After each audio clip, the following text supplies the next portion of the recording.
Oke, yo Imamen. Kemarin kita udah belajar tentang Elvis dan Save Operator. Sekarang kita masuk ke range dan when. Ya, range dan when. Oke, pertama seperti biasa gue bikin package baru dulu. Package baru. When range. Oke, pertama kita mau bahas tentang range dulu ya.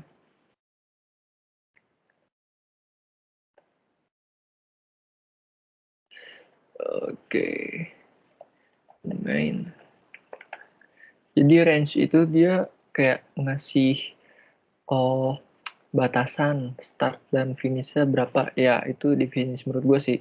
Dia kayak ngasih range itu kayak range itu apa ya, makanya kayak jarak atau lingkup gitu sih. Jadi misalnya contoh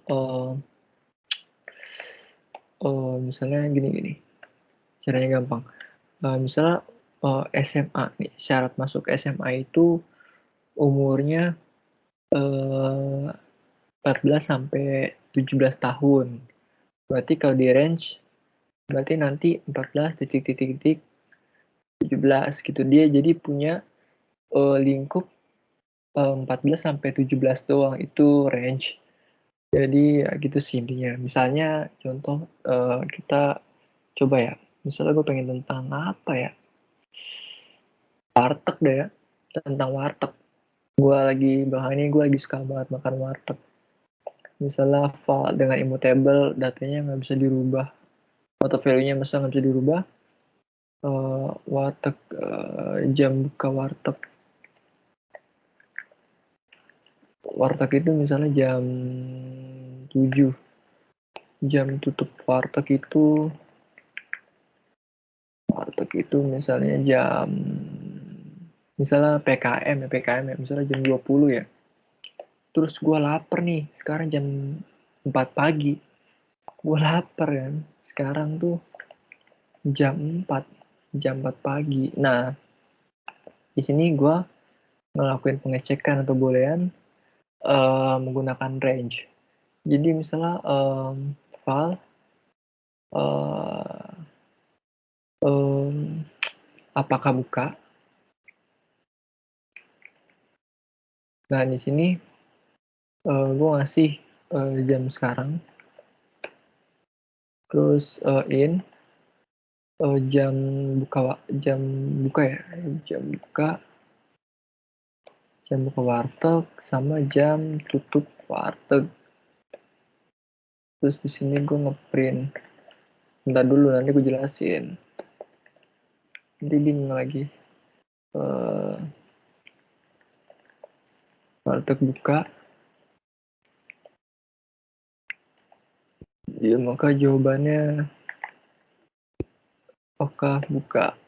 Nah, jadi gini.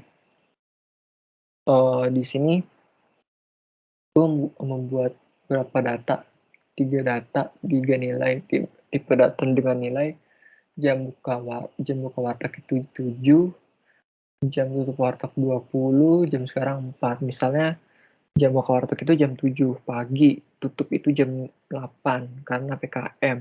Sekarang gue lapar nih, jam 4 pagi.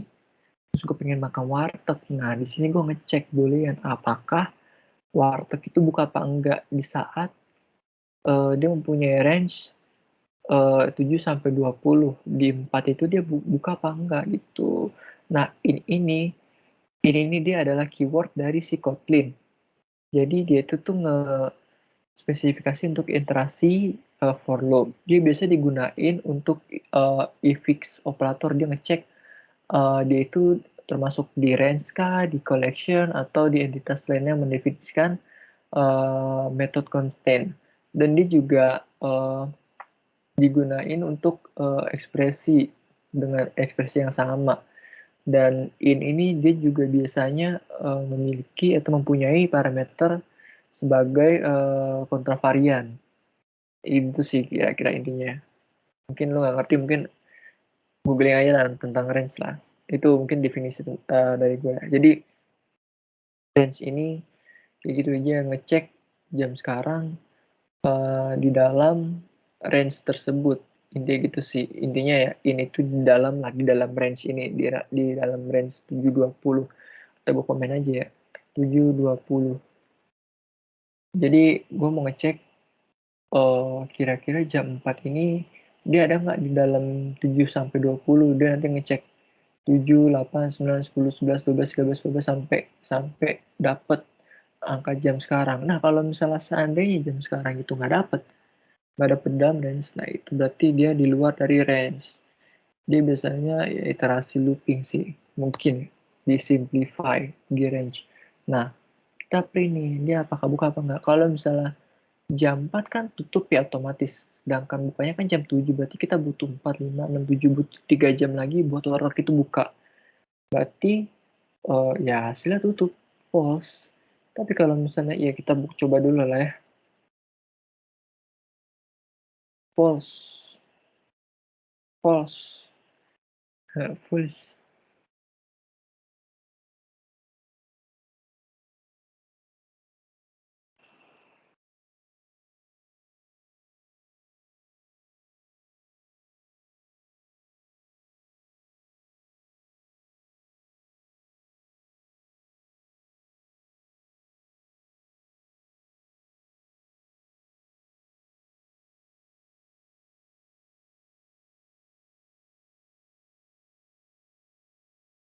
Oke, ini kan di sini tulisannya kan false kan, false karena jam 4 itu dia nggak di dalam lingkup 7 sampai 20, jadi dia akan ngecek dari 7 sampai 20 ada nggak 4 gitu. Jadi terasi looping gitu sih, for loop gitu, yang udah disimplify dalam range.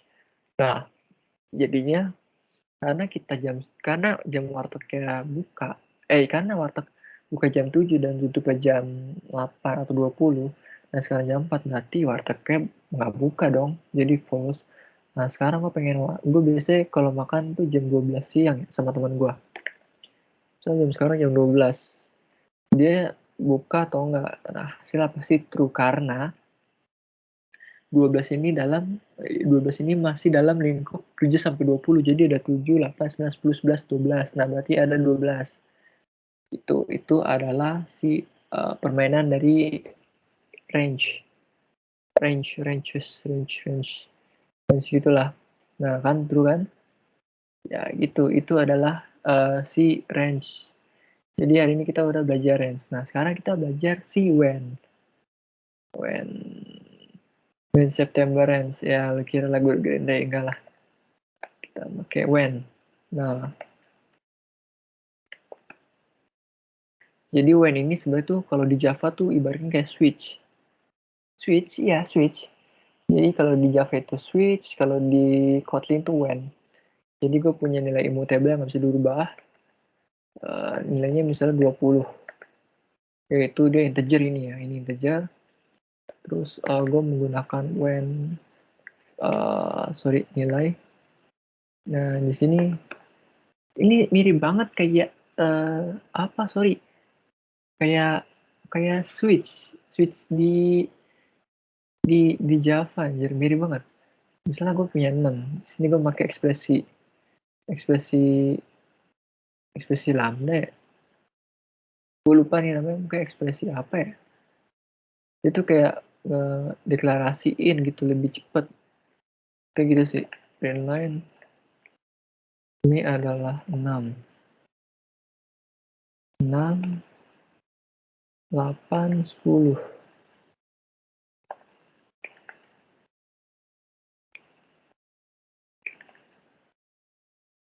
Di sini else.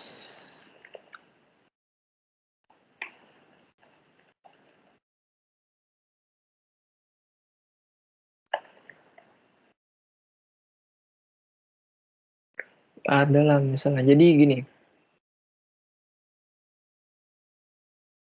Ini siapa nih? Oke, jadi sebenarnya bisa aja ya kalau misalnya kita naruh langsung integer di sini, mengembangkan integer, mungkin lebih rapih kalau kita deklarasiin tipe datanya di luar when ini.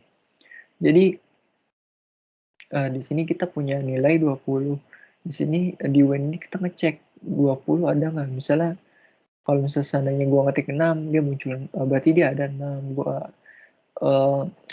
nulis 8, berarti dia ada 10, ada gitu. Jadi dia ada pengecekan gitu si when itu. Tapi menurut gue kalau misalnya when dan if itu lebih apa ya, pengecekannya tuh lebih baik pakai if kalau misalnya lu pengecekan itu secara kompleks sih. Tapi kalau simple lu bisa pakai when.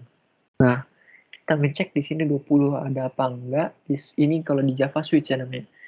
20 ada apa enggak, jadi kita cek dia kalau kalau outputnya harusnya nilai tidak ada ya. Harusnya. Kita coba.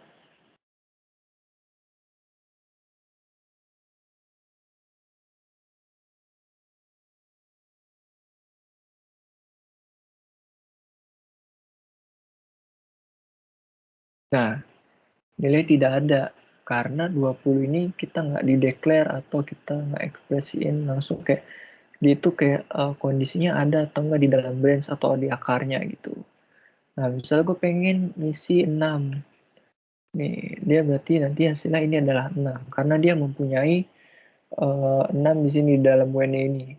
Dan misalnya dia nemu kondisi yang memenuhi lah, kondisi yang memenuhi gitu. Intinya sih gitu tentang WN. Kita cek. Nah, ya kan ada ini adalah 6. Jadi intinya ini gimana ya? Dia tuh when tuh dia bakal ngecocokin semua argumen yang ada di setiap branch atau akar secara berurutan sampai dia tuh terpenuhi gitu, kayak mungkin kayak di switch kan, di switch else kan, di switch kan dia ngecek tuh dia uh, ketemu nggak switchnya sampai berapa terpenuhi gitu. Dia kalau nggak terpenuhi dia masuk ke else. Itu sih kira-kira sih tentang W ini mirip-mirip lah kayak si switch. Oke, itu aja sih. Jadi hari ini kita udah belajar tentang range dan when. Mungkin itu aja sih untuk hari ini. Ya udahlah. Ini kalau ada apa bisa tanyain. Makasih dan yo, amen. Oke.